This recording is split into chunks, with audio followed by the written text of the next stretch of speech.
بسم اللہ الرحمن الرحیم۔ امید کرتا ہوں ویورز آپ سب خیریت سے ہوں گے۔ آج کا جو ہمارا لیکچر ہے پاکستان پینل کوڈ کے حوالے سے ہے،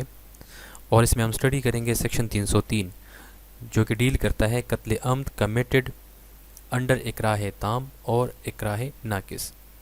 اب سب سے پہلے سیکشن 303 کو سمجھنے کے لیے آپ کو یہاں پہ سمجھنا ضروری ہے کہ اکراہ تام اور اکراہ ناقص کیا ہے۔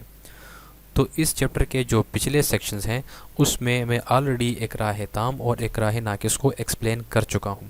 تو اس لیکچر کا جو پارٹ ہے جو کہ ڈیل کرتا ہے اکراہ تام اور اکراہ ناقص کو، وہ میں یہاں پہ آپ کے لیے ایڈ کرتا ہوں تاکہ آپ اکراہ تام اور اکراہ ناقص کو سمجھ سکیں۔ اس کے بعد آپ کو فردر جو یہ سیکشن ہے میں سمجھا دیتا ہوں۔ اب یہاں پہ آ جاتا ہے امپورٹنٹ دو الفاظ ہیں، اکراہ تام، اکراہ ناقص۔ اب ان دو الفاظ کو آپ نے غور سے سمجھنا ہے۔ اکراہ تام کیا ہے؟ اکراہ تام means putting any person, his spouse or any of his blood relations within the prohibited degree of marriage in fear of instant death or instant permanent impairing of any organ of the body or instant fear of being subjected to sodomy or zina bil jabr۔ اکراہ تام کیا ہے؟ اکراہ تام یہ ہے کہ جب بھی کسی پرسن کو یا اس کی بیوی کو یا اس کے کسی ایسے بلڈ ریلیشن جو کہ پروہیبٹڈ ڈگری آف میرج ہے، یعنی کہ مثال کے طور پر ایسے ریلیشن جس سے انسان شادی نہیں کر سکتا، یعنی جس میں بیٹی، بہن، ماں، ایسے جو رشتے آ جاتے ہیں جس کے ساتھ انسان شادی نہیں کر سکتا، تو اس کو ان ریلیشنز کو کہتے ہیں، وہ بلڈ ریلیشنز ہیں، اس کو کہتے ہیں پروہیبٹڈ ڈگری آف میرج، یعنی ایسے رشتے جس سے شادی نہیں ہو سکتی۔ تو یہاں پہ کہتے ہیں کہ جب بھی کسی پرسن کو یا اس کی بیوی کو یا اس کے کسی ایسے بلڈ ریلیشن کو جس سے وہ شادی نہیں کر سکتا، ایسے کسی ریلیشن کو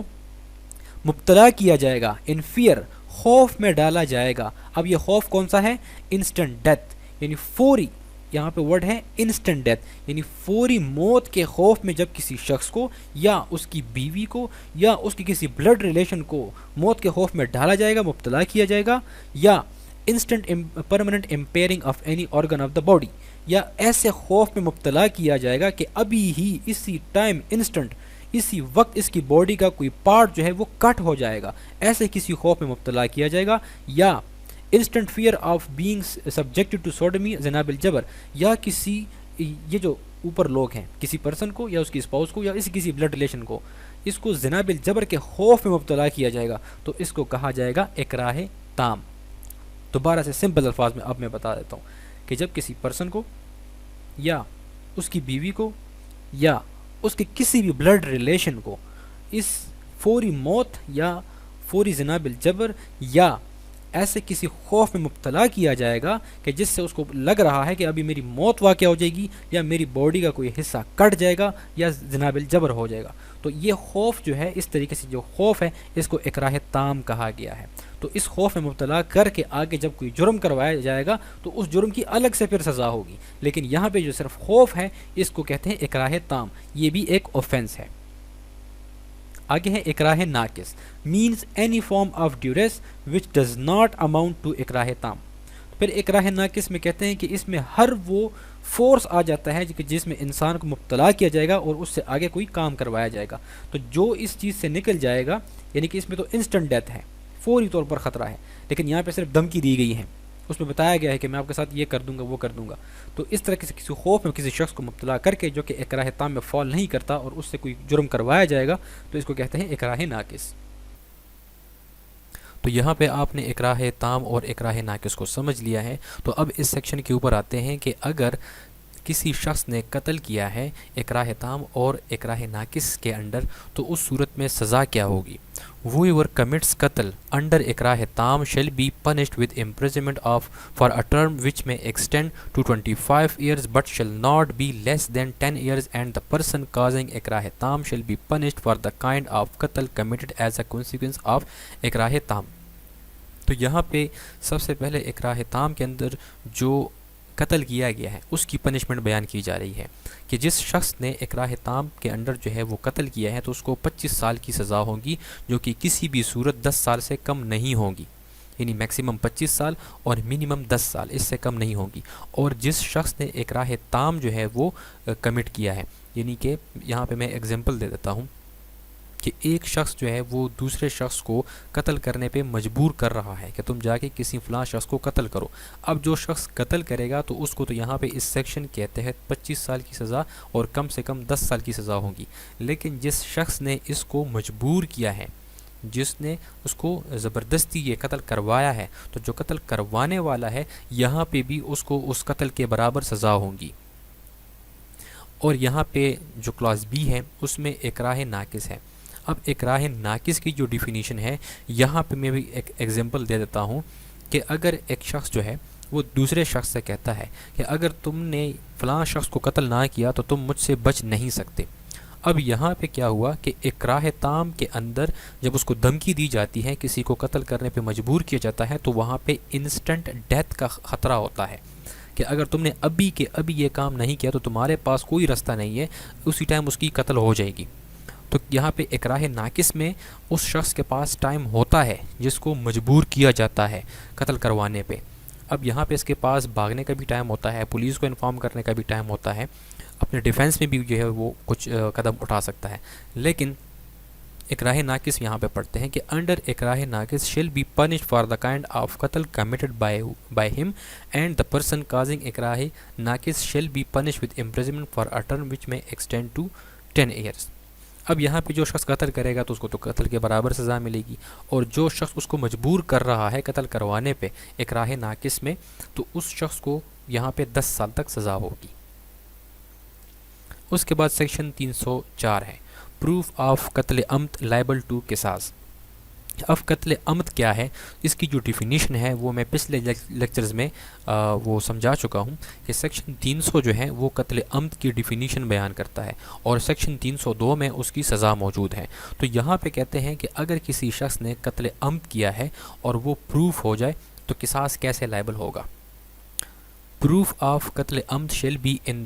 any of the following forms. اب جو قتل عمد ہے، قتل عمد کا آسان مطلب یہ ہے کہ انٹینشنل مرڈر، ایک شخص جس نے ارادہ کیا ہوا ہے کسی شخص کو مارنے کا، اگر ایسے قتل ہو جاتا ہے تو اس صورت میں اس قتل عمد کو کیسے پروف کیا جائے گا۔ The accused makes before a court competent to try the offense a volunteer and true confession of the commission of the offense۔ جو accused ہے، جو ملزم ہے جس نے یہ قتل کیا ہے،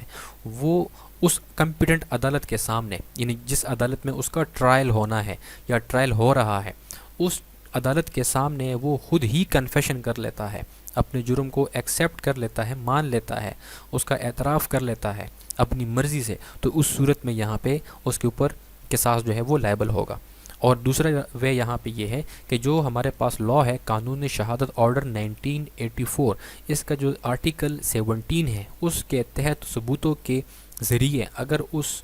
ڈیتھ کو، اس قتل عمد کو پروف کیا جائے تو اس صورت میں بھی یہاں پہ ایکیوزڈ کے اوپر قصاص لائبل ہوگا۔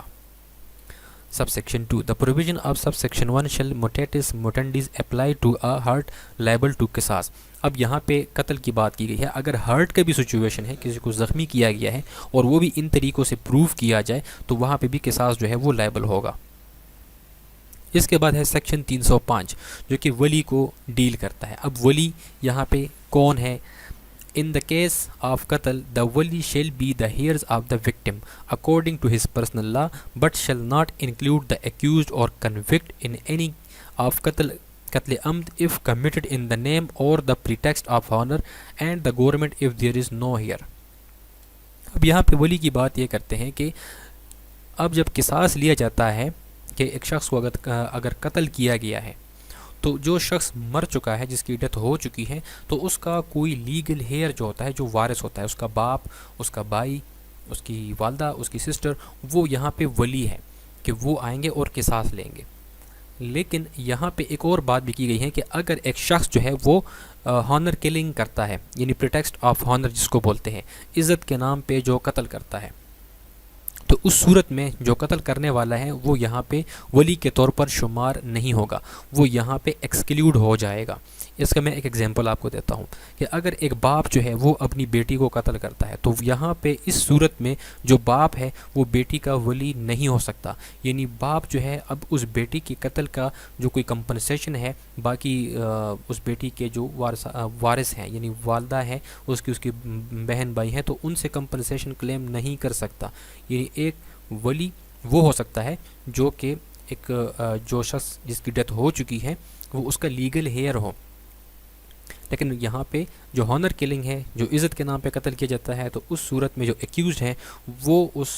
ڈیسیزڈ کا ولی نہیں ہو سکتا۔ اور کلاس بی میں یہ بتایا گیا ہے کہ اگر کسی شخص کا کوئی بھی لیگل ہیئر نہیں ہے تو اس صورت میں گورنمنٹ جو ہے تو وہ اس ڈیسیزڈ کا ولی ہوگا۔ تو امید کرتا ہوں یہاں پہ یہ 3 سیکشنز آپ کو سمجھ آ چکے ہوں گے۔ نیکسٹ جو فردر سیکشنز ہیں وہ اگلے لیکچر میں اسٹڈی کریں گے۔ یہاں پہ آپ کا اگر کوئی بھی کویسچن ہے، کوئی بات سمجھ نہیں آئی تو کمنٹ سیکشن میں ضرور پوچھ سکتے ہیں۔ Thank you so much.